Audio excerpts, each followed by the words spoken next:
Hello. Okay, so this is my first time doing a YouTube live, so this is going to be very interesting. Hi, everyone. Um, I'm testing this out, so no one's watching this, but I'm sure someone is going to come back and watch it later, and we'll see what they have to say about it in the comments. But hi, my name is Nalin, and I am the founder of Crush Crowdfunding. You can see the website at crushcrowdfunding.com. I'm also on Instagram and Twitter and things like that. And I help people launch their products and their ideas and their dreams to on Kickstarter, on Indiegogo, and I help people basically make that first step to achieve their dreams and their business goals and kind of live the life that they want, right? And this is my first YouTube live, as I mentioned at the beginning. And why am I doing this YouTube live? Why am I doing lives? Why am I kind of streaming? Firstly, I'm going to have to say and be really honest and say I'm very nervous doing this. I rarely do live things, so this is extremely new and just nerve-wracking to me. But the idea is to go live once per week to talk about all things crowdfunding. Not only to talk about crowdfunding things, but also kind of share things in real time as I learn them, right? Because again, I'm working with a lot of people who launch on Indiegogo, lots of people who work on Kickstarter, and there's a lot of things that are changing all the time with crowdfunding, or I'm seeing and learning and interviewing different people and kind of getting strategies and tactics that are actually working in real time. And oftentimes what I did before this was I was blogging. Right. I love writing. I love reading. Actually, I love reading a lot, which kind of translated to a love for writing. And so I used to write all the time. I still kind of do. But yeah, I found though that writing and blogging isn't kind of the way everyone consumes content, right? Some people like images, some people like video, some people like to hear things. And so I found that video is just one of these types of things that people really like to consume as they're learning about crowdfunding. And so what this is, this real-time YouTube live stream, is pretty much me coming live about once per week just to get more comfortable on screen, firstly, and also just, again, to share things in real time as I learn them, because there's so much like this going on in crowdfunding all the time. Even with COVID happening, right? All the world is kind of taken online and things are changing drastically all the time. Things are different now with crowdfunding. So that's kind of the point of this live stream. And really, as I mentioned a little bit earlier before too, like one of the things to do for me right now for this live stream is to really kind of get more comfortable on screen too. I used to be kind of an extrovert, and the more I work from home online, the more I work in front of a computer, the more I get into this like introverted sense where I just kind of keep to myself and hide behind a screen. But, I think it's time that I kind of step into my role as someone who, is actually really takes a lot of energy gets a lot of energy from interacting with people, talking to people. So wanted to start off with something super simple today and just talk about kind of some tools, right? Some tools that help in the crowdfunding space. I find that a lot of people coming into crowdfunding for the first time don't really know a lot of the tools that people use, right? One of the main first steps for crowdfunding or for getting your idea launched and funded is to really do market research. And it's not sexy. Market research is not sexy at all, right? It's like probably the most unsexy topic in the world, right? To do market research. But every single creator that I've talked to, every single person that I've worked with, every project, every campaign that I've helped run, everyone I'm interviewing now in the tabletop space, in product design, in the tech category, every single person out there has really credited market research for their knowledge of not only crowdfunding, but their knowledge of their market and how to make their product stand out. So what that kind of means is a lot of these people who build products and build ideas, like I actually interviewed this one guy, Phil Kelly, who launched Lounge Wagon, and he has a big brand now. This is the second product on Kickstarter. The interview is coming out in a few weeks on the podcast. But anyways, the point is that we talked a lot about market research, and the reason his company is so successful now, he credits to market research. He credits to the fact that he went out there, and when he had an idea, right? When he had an idea of like what to make, right? He went out and looked at every single thing that was on the market, everything that was available that was similar or kind of was tangential to what he was making. So the campaign I'm talking about is the Lounge Wagon that he launched, which is kind of like an all-terrain utility little wagon that converts into multiple things. It's a storage. It's for, it wheels. It also becomes a seat when you get to wherever you want to go with all the stuff. You're like going camping, you're picnicking. You have all the things you're pulling from your car, and then you get to your place. You take all the stuff out of the wagon, and you just convert it to a seat with an umbrella, right? So this, sure, something similar might have existed on the market already.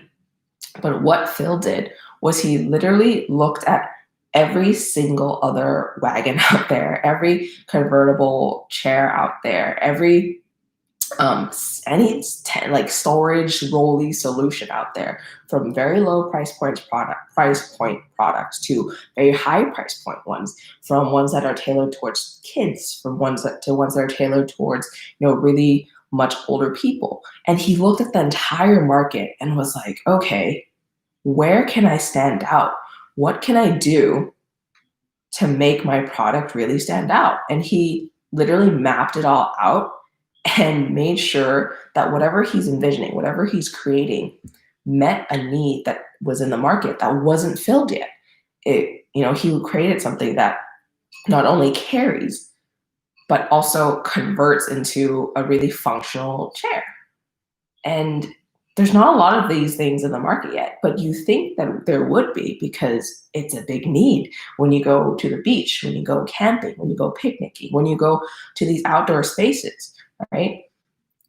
When you go to these spaces, you need to bring stuff. You need to bring food. You need to bring water. You need to bring your stove. You need to bring games, toys, a blanket. There's all these things you want to bring. And you also have to sit where you're going.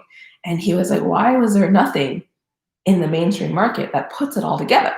And so he took a look at everything and made sure that he could meet all the needs and create a product that actually people would want, right? So that's just one story about the power of market research. Again, this company that he runs has been around for multiple years now. This is their second crowdfunding campaign, but they have at least 5 to 10 products on their product line already, using this exact same strategy of, hey, there's an idea that I have. Let's go and just look at what's out there in the market so that I know what's going on and how I can create the best product that I can, from seeing what's out there in the market, seeing people's reviews, seeing the price point, seeing people's reception on it, seeing what people have to say on all these products.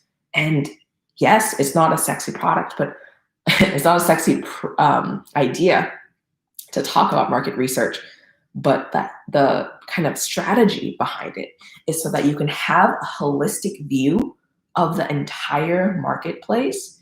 And so you can know what to create and how to beat the competitor by knowing the competitors inside and out. And yeah, I think we should be rebranding market research, because it sounds like a boring thing. Maybe we should talk about it and say that it is competitor stalking or something, just to make it sound a little sexier so people want to do it. So how does this apply to crowdfunding, right? Yes, it does apply to crowdfunding in the product creation space. And the product creation space comes before you're ready for crowdfunding.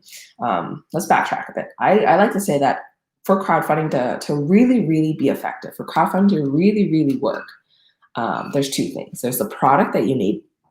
You need to create a really good product that meets really key requirements that people want, and or just honestly just a really good product, right? It's tested. It is made from high quality materials. It's a good product. And the other thing that you need is is an audience, right? Is an audience and people who love the product and people who are just willing to pay for the product before it even exists. That's kind of the crux of crowdfunding, right?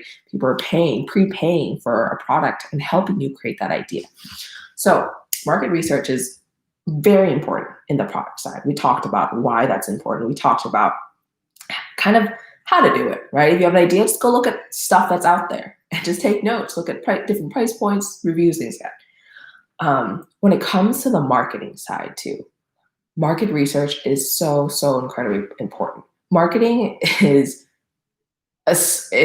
everything, right? Like I might be biased because I have a degree in marketing and I am just pretty much trained in all things marketing, and I love marketing ever since I was a kid. I love all things marketing, but marketing makes or breaks campaigns, and it's really important to do your marketing just right. When it comes to crowdfunding, it is really important to have the right audience, have the right price point, be talking to people on the right channel, be positioning the product correctly. There's so many different parts of marketing that you have to get right in order to be able to tell people that particular,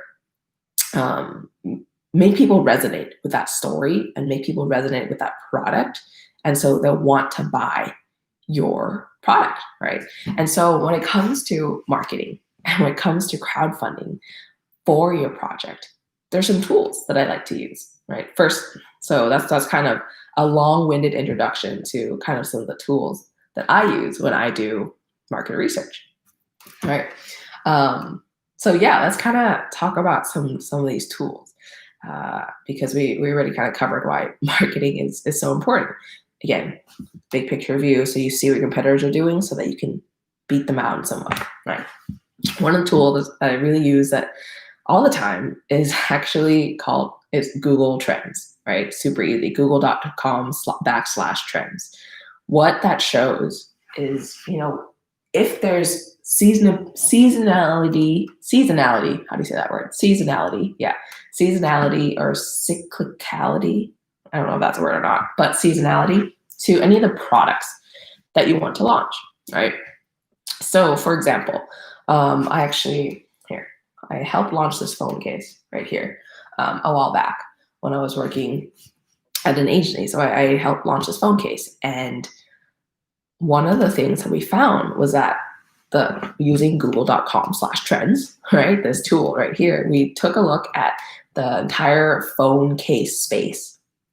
We did a lot of other market research, but I'm talking about this particular tool. What we found was that the people's search for phone cases, it was kind of cyclical. It kind of spiked around, I think, like New Year's, and it spiked around November and December. So that there's like different spikes throughout the year. You can do the same search. Just go to google.com/trends. It's a free tool that Google creates just so that you can, let me just explain what that is actually. Google Trends is like this free tool that Google has where you just are able to look at people's search habits. And you can filter for search habits in the past like year, in the past month, in the past 5 years. So you can see if there's trends, things are trending up and down. You can look at things like different keywords people are searching more of, related keywords people are searching when they're searching this one big keyword, for example. So it's a free tool that Google uses to aggregate all its search data and kind of show you online what people are interested in, what people are looking for. All right. And so with this Google Trends, that we found that there was a really big uptick for people searching for phone cases in that November, like super late October, November, and early December period, which led us to think, okay, people are probably getting each other phone cases for Christmas holiday. And so one of the really key marketing messages that really resonated with our fans, our audience that we started to build in the pre-launch period, was that we can deliver this by December if you order on X date. So we made sure that as we built up our fans, as we built up our followings, as we built up our email list, people knew that if they put in their orders really early, if they put in their orders by like, I don't know, October 30th or something, the orders will get sent directly to the manufacturers, and the orders will get shipped out immediately, so that you will get your products before Christmas, so that you can give someone the gift of this product for Christmas. And that became a huge hit, so big that we kept trying to figure out different ways to scale up manufacturing to meet this huge influx of demand. And the campaign ended up raising $2.3 million. So again, that is the power of market research, right? Knowing that, using Google Trends and seeing, hey, this is what people want at this time. So let's message and make sure that our supply chain, our backend, works for this message that we're messaging, and meeting the needs of these people and delivering it, right? So that's kind of the power of that. Let me have a quick sip of water before we continue here. Ooh. Okay, I'm back. I woke up this morning and I realized that I haven't had water yet, so I'm a little on the parched, thirsty side. But anyway, another tool that I want to talk about, actually, from this particular campaign too, that was really useful, is that we wanted to figure out which kind of pattern, was going to be useful, which pattern people wanted, right? There was Kevlar, there's bamboo, there's walnut, there's marble, there's all these different patterns for like the style for the actual phone case itself, right? We were like, we don't know what people want. And so what we did was we went to Google Surveys. Again, it's a free tool that Google offers. And what it does is it creates surveys for you, and you can send it out to people, anyone and everyone. We paired the Google survey with a service called Amazon Turk, which kind of brings in a lot of survey takers in the US. And we created a survey in Google Survey and asked if you were going to get this product. Actually, wait, let me backtrack a bit. No, we didn't use an Amazon Turk for this one. We just used Google Surveys. Yeah, we created something on Google Surveys, and we put in an image of each of the backs of the phone. It was bamboo, walnut, marble, whatever. Or we put the image on, and we sent it out on Google Survey. And I think we put $50 behind it or something. And we were like, which phone style would you get? And we sent it out, and we found that an overwhelming amount of people. Okay, we first hypothesized that a lot of people were going to get the Kevlar, right? We thought the Kevlar was really cool. People were going to get the Kevlar, but it turned out that a lot of people got the walnut. And so what this did in the back end, it was like an overwhelming number, like at least 50% wanted the walnut. So what they did in the back end before the campaign started was that they knew going into the campaign about 50% of people were going to get walnut, bamboo, about like 30% were going to get walnut, about 10% were going to get Kevlar, and on and on and on. So what they did in the back end was they prepared the supply chain for these raw materials so that when the orders came in, they could have the right kind of proportion of supply ready for the actual production of the product itself.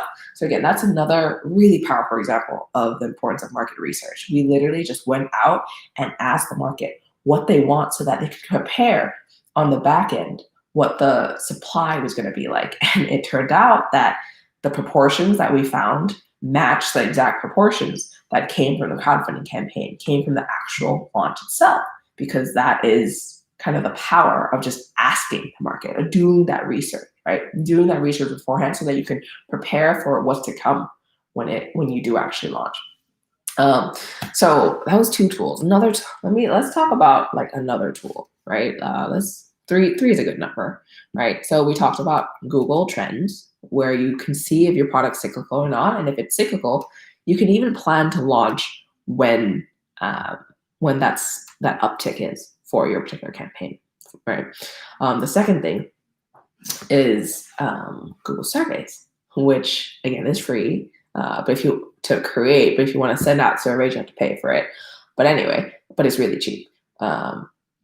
to create surveys and ask people their thoughts on things like pricing, things like style, things like, I don't know, there's a lot of things you can ask. Basically the world is your oyster when it comes to surveying. So that's the second thing. The third thing, what tools should I talk about? Okay. There's this one tool that I like to use called Bigger Cake, right? It's at biggercake.com and it's branded as Bigger Cake, but it's actually made by an agency that's based in Israel called Tross, Tross. And so they created this tool called Bigger Cake that aggregates all the different kind of information and stats from different Kickstarter campaigns and puts it on there and creates a kind of a dashboard for it. Can I share my screen? I don't think I can share my screen here. But if you go to Bigger Cake and type in any campaign that is live right now or any campaign that's finished within the past, I think like 3 or 4 years, you'll be able to see their stats. So, I'm on Bigger Cake right now on this other screen. I'm going to kind of click to it. So if you want to follow along, that's cool. And if you want to do this too, that would be really cool. Just type in biggercake.com. I'm going to type in the Misen Dutch Oven, right? Misen Dutch Oven. It's a live campaign right now. So when you click onto it, it loads the data and it tells you a few things, right? It says how long the project has been live, how many backers there are, what goal they set and how much of their goal they've actually gotten, how many backers per day, how much funding per day, what their pace is, like when their backers actually come to back their project, like average backers per day. Like there's so much information on here.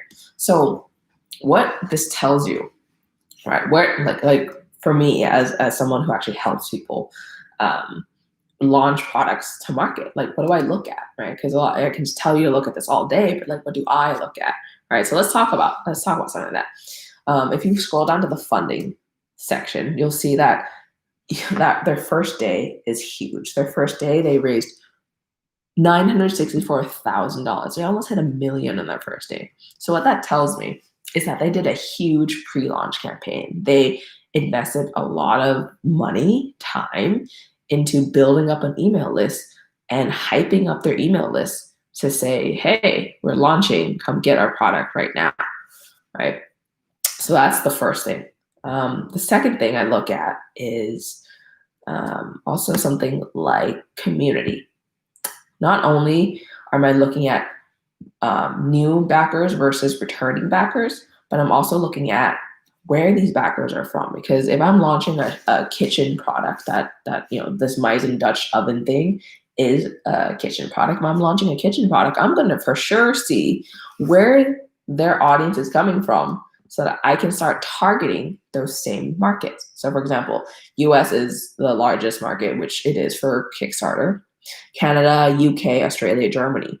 So that's the top 5. So that tells me that there's a giant kind of market for kitchenware in those markets. And so if I'm going to look at different podcasts to be featured on, different bloggers to reach out to, influencers on Instagram, press, like whatever I'm looking for, I'm going to focus on those markets because there's clearly a demand for these types of products from crowdfunding in those markets. That's one thing. Another thing is we talked about new versus returning backers. A successful crowdfunding campaign brings in some new backers, but the majority of it is going to have a lot of returning backers. Why is that? That's because the returning backers tells me that not only are they able to take people from their previous campaigns, which Misen actually has done multiple campaigns already, take people from their previous campaign and kind of keep them excited for a new product, so much so that they're bringing these people back again. But also it tells me that they've been able to really activate the Kickstarter algorithm. They've been able to really get a lot of people to their page, get a lot of people to back on their page, and make Kickstarter know that people are excited about this project. And so Kickstarter just organically starts sending more people to the page and to the campaign. So this new and returning number, the bigger the returning number there is, the more that I'm confident that they've really they've really activated the Kickstarter algorithm really well. And again, this shows from their day one. If you scroll back at the funding again, it shows from day one because they really crushed their goal and they really made sure to kind of exceed expectations really, really quickly. So, okay, I actually have another thing to go to 2 minutes ago. So I'm gonna have to stop the live stream now. But yeah, this is not too bad. This is my first live stream and I was really nervous coming into it, but it's been really fun and I hope to do this more often so that I can kind of share all this crowdfunding stuff in real time, kind of share all these things in the future. If you're watching, just leave a comment. If you're watching this live, say hello, tell me your name, right? And then I could say hi, ask me questions, right? As I go, ask me questions. If you're watching a replay of this, make sure to comment #replay. And so I will know that you are watching this on replay and come say hello. Again, if you're watching this on replay and have questions too, just leave a comment below and I'll be sure to answer it. Thank you so much for tuning in. Again, my name is Nalin, and you can find me on crushcrowdfunding.com and pretty much all the socials. All right. Thanks. Bye.